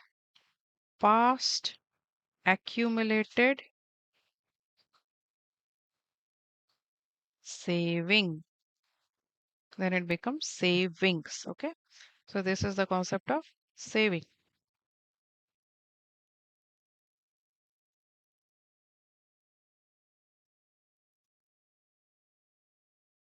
The next concept is investment. What is investment? Investment is defined as that act of using productive resources for the production of capital goods. Now, what is capital goods? Capital goods are those goods which are used for producing other goods and services in future. How many types of investments are there? Investment consists of, and what are the components of investment? There are three basic components of investment: producers, fixed investment, investments in residential houses and non-residential structure, and the other one is investment in stocks. Let's see. So what is fixed investment? As the name says, it is the investment in tools, machinery, equipments. It is by the producers. Next is residential housing. What is residential housing? We'll all know what are the residences housing for residences. But what are non-residential housings? It is like offices, buildings, power plants, etc. Why is residential housing an investment? Because the in this residential house gives utility when it gives utility over a gradually over a long period of time, and therefore it is not considered only as consumption. It is not considered as consumption. It is considered as investment only. Last one is investment in stocks. What are stocks? Stocks like the raw materials, the semi-finished goods from which we convert to the finished goods. So these are known as the stock materials. Okay. A net addition to the stock is considered as an investment. A net addition to the stock in a period of time is considered as an investment because it represents goods and produced in future and are not used in the current consumption. Why? Because we say that this the goods will be produced in future. These are the net addition. It has not yet been used in the current consumption. Now come to three concepts. Like first is the gross investment. What is gross investment? Gross investment is basically the entire investment, which also includes in it the cost of wear and tear. That means we have not yet deducted the cost of wear and tear. So this is gross investment, which is known as depreciation. The moment we deduct this cost of wear and tear, which is depreciation from gross investment, it becomes net investment. So investment is required to keep existing stock of capitals intact by replacing what has been worn out or otherwise used up in process of production is known as replacement investment or depreciation. So the replacement investment is what? It is basically the depreciation, which is we can say the provisions or the costs of adjustments for the wear and tear in the various equipments in the production process. Let's see the important points. So we have just covered that investments are of three types: producers fixed investments, tools and equipments, then housing structure and non-residential structures, and investment in stocks like raw materials. Then at last we saw two concepts of gross and net investments. So what is gross investment? Gross investment is basically the total investment. Therefore, net investment plus depreciation. That means gross is the total of this. We include everything over here, like depreciation and the rest amount of investment. Now we can see it in the other way also. How can we find out net investment if gross investment is given and depreciation is given? So we can find out like this. Net investment is equal to gross investment minus, we have to take out the wear and tear cost from the gross investment. It will give you net investment, which is gross investment minus depreciation.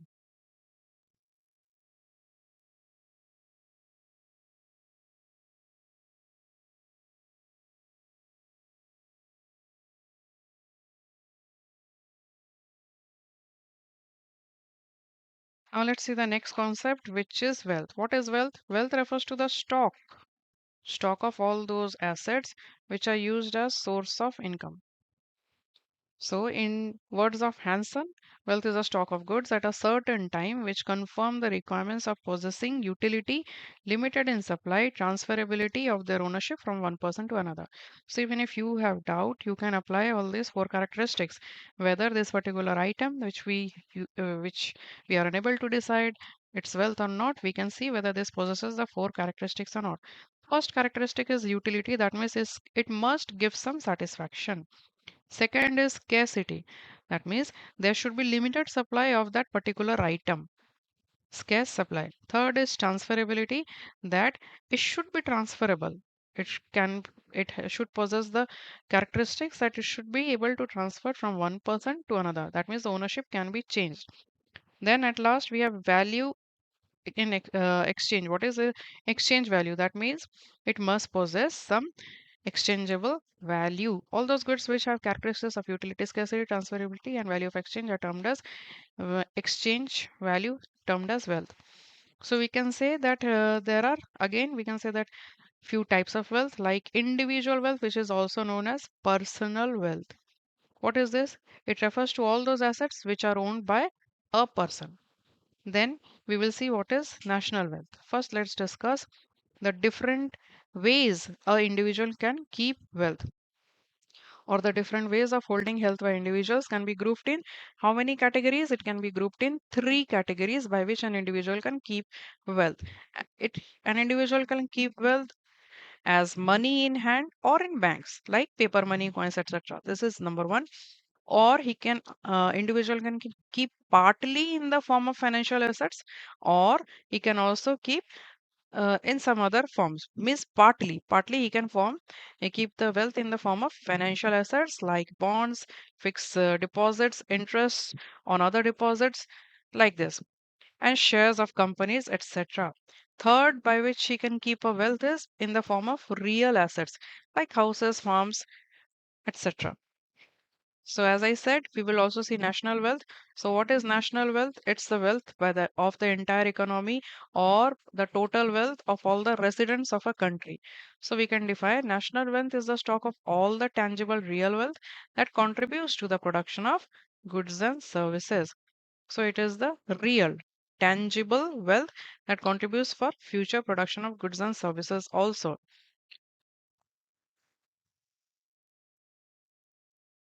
So these tangible wealth can be further categorized into two categories. One is reproducible assets. What is reproducible assets? These are the man-made assets, therefore can be reproduced. Hence, man is able to create them. For example, fixed assets. Fixed assets we have already discussed, like machinery, plants and equipments. These are fixed assets. So while others are houses and okay. Fixed assets, the production of goods and services which contribute to the production of goods and services which people want, while others, like houses, also fixed assets, satisfy the wants of people directly. So these are reproducible assets. The other type of reproducible asset is stocks of durable goods.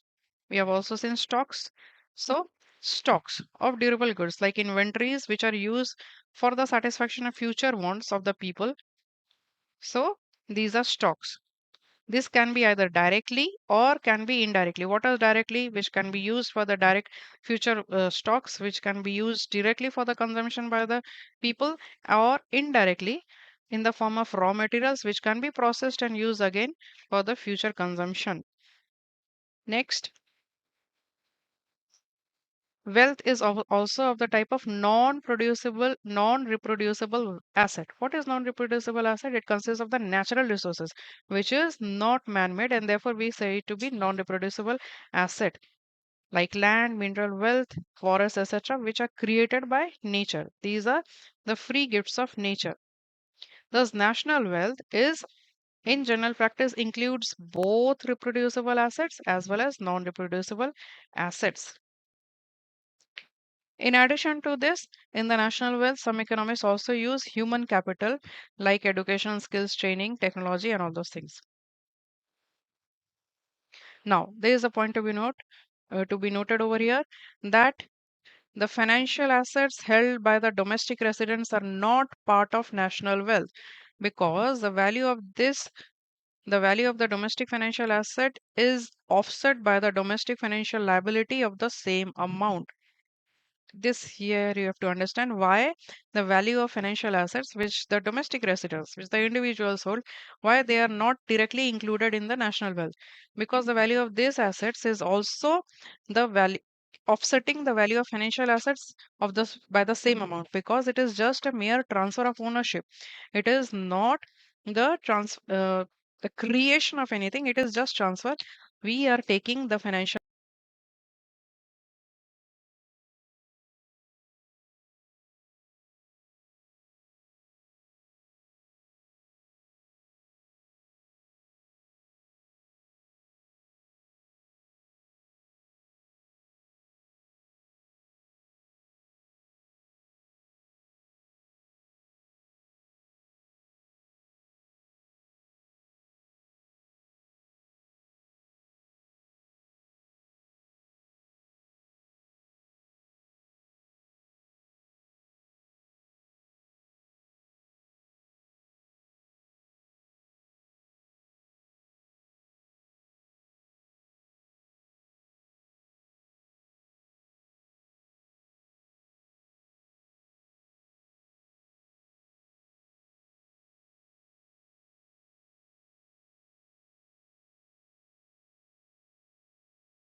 So we have covered till now savings, investments, wealth, and now we will go see welfare.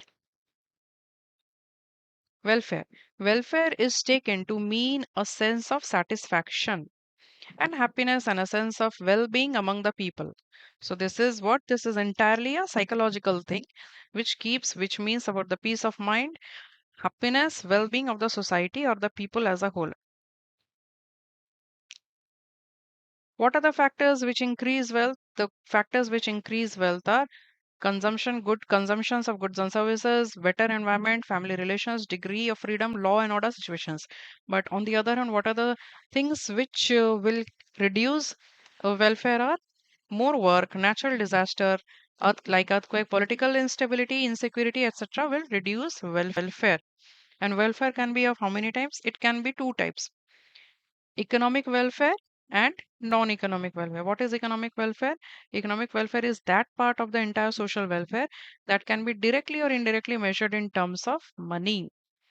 For example, welfare which is influenced by the factors like national income, per capita income, consumption of output or consumption, that means these can be measured in terms of money.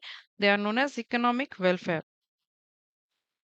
The more is the amount of wealth, the more is the level of economic welfare. This we have to understand that economic welfare is directly proportional to the amount of wealth. Now, what is non economic welfare? Just opposite of economic welfare. Welfare affected by factors which cannot be expressed in monetary terms as non economic welfare, which we cannot measure in terms of money directly, such as environment, social relations in the society, law and order, degree of freedom. These are all non economic welfare. Non economic welfare relates to the values of the people in the society. It relates to social, political, moral, and other non economic values. A social welfare, thus, overall, a social welfare is defined as the sum total of the happiness of all the individuals in the society.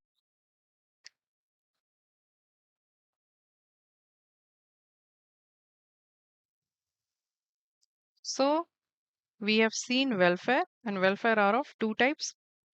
One is economic welfare, and the other one is the non economic welfare.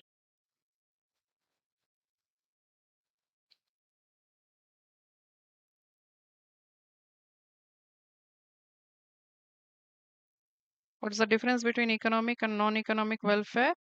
Economic welfare is nothing, the welfares which we can measure in terms of money. This cannot be measured directly with money. Okay. Next, after welfare, we will come to a very important concept, which is the business cycle. What is business cycle? As the name you can see, it's talking about two things. One is the business, and the other one is the cycle. Means something which again rotates, and again come back to a serial pattern. So it's like a cycle. So business cycle is defined as the recurrent fluctuations in aggregate economic activity of the economy. And this says that these are the activities which recur and come again in the economy. So these are the economic activities which are recurrent in nature. Over here, they have given a graph. We can see that there are various phases in a big economic activity. What is this? This is the graph wherein on the y-axis we take the economic activity and on the x-axis we have taken time. And what are the four phases which we have discussed? One is prosperity, then it is the recession, depression, and the recovery. We will see all these things. What is prosperity? With the name, prosperity is also known as expansion. Prosperity is the phase of the business cycle which is characterized by the expansion of the output. So you can see it is expansion, therefore it is increasing. So this is the expansion of the economic output. It reaches to a peak point. This is the peak. And then again, this output level dips, falls down. So when after reaching the peak, the maximum output level, they can in the economy, the output levels start decreasing towards the downward side. Then it is known as the second phase, which is the recession. So we say during the phase of recession, there is a downward trend and the level of in the level of economic activity.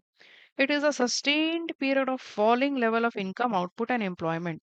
Sustained period means continuously the income output and employment, these things continuously fall down over here. And ultimately it reaches to a very, very extreme severe recession phase. Over here, this is the extreme recession phase, which is known as depression. This is the depression. So, what is recession? Recession is a sustained downward trend, but depression is a phase which is the severe recession phase, which is characterized by severe and general decline in the level of economic activity, means extreme, and it's the extreme reduction in huge reduction in employment output and income level and the prices. Then again, there is a recovery from this depression phase also. Again, the economic stands back. It again revives itself. It does all the rectifications, and again things come back with improved technology and other change in methodology and all. So again, there is a upward trend from this recovery depression, which is known as the recovery phase. So recovery phase is also known as the revival phase of the economic activity from a situation of depression. During this phase, the level of output, employment, and income in the economy rises steadily.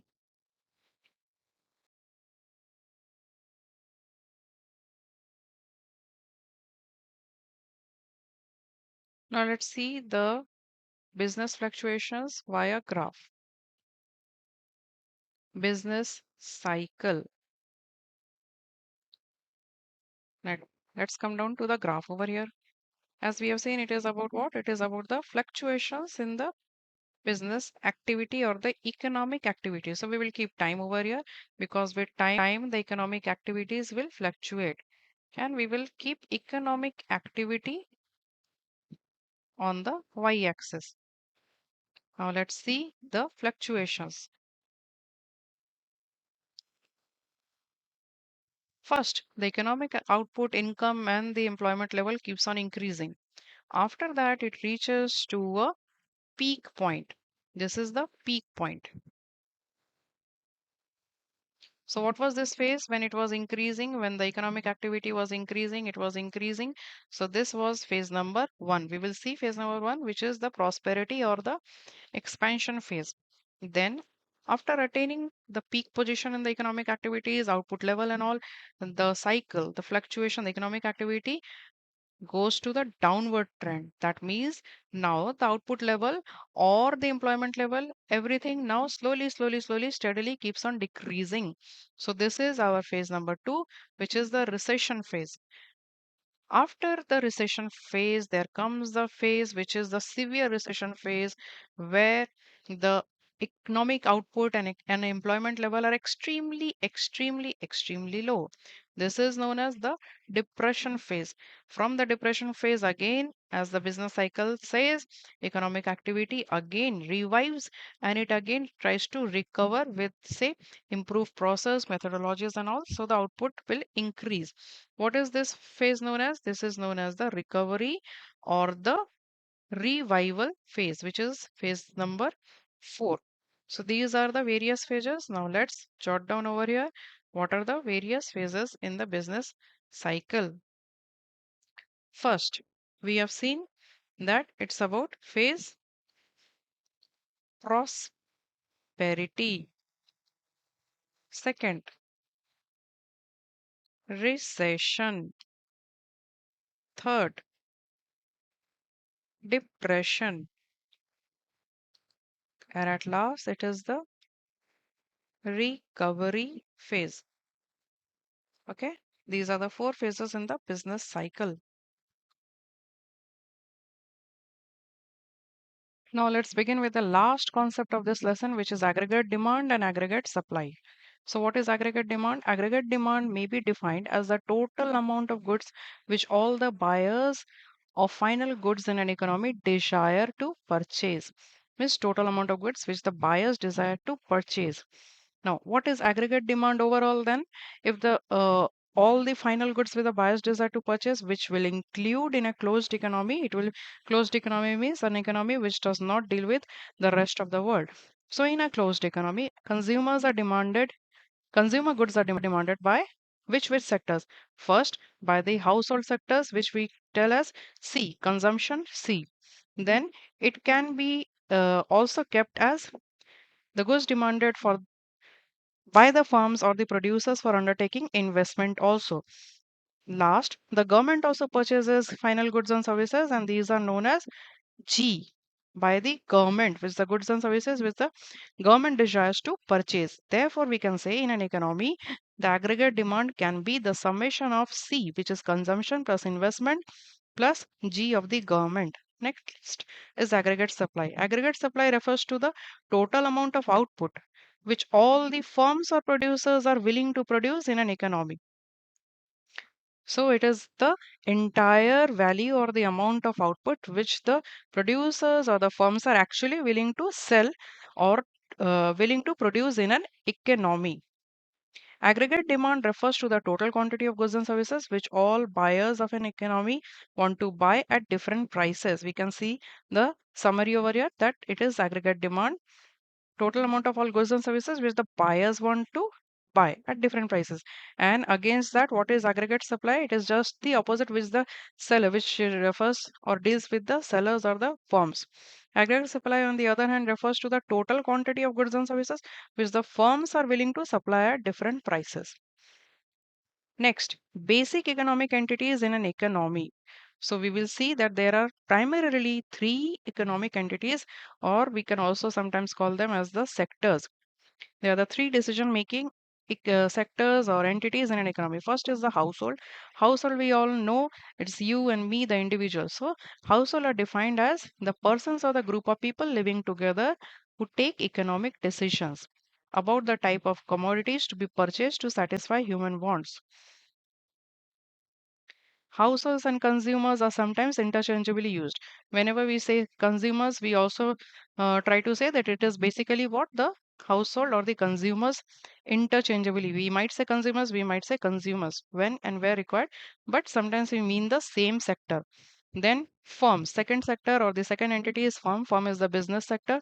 A firm is defined as the entity which employs factors of production.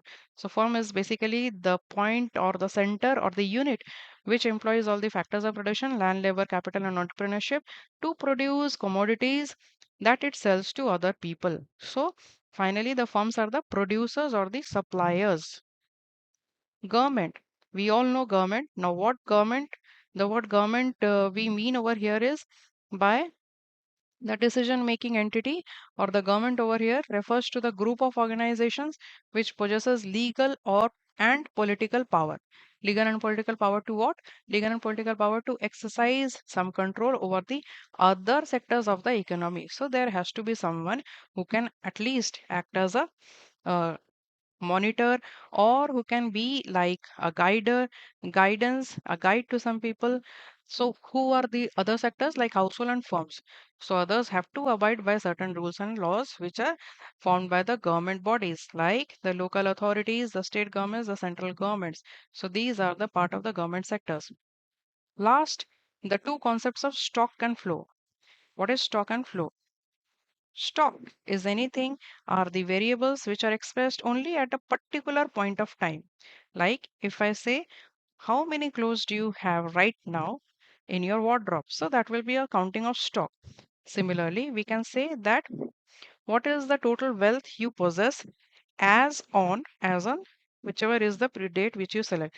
So you will say that this is the entire amount of wealth which I possessed on that particular date. So that is a stock concept, means it does not flow or change, is calculated over a period of time. No, it is calculated only at a particular point of time.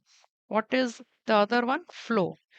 Unlike stock, flow variables are calculated over a period of time which and are expressed per unit of time, such as per month, per hour, and per year. So, like we say, the national income of the year, suppose it is about national income. So, the national income of the current year would be 2025 to 2026. It is over a period of time, over a period of 1 year. So, this is flow concept.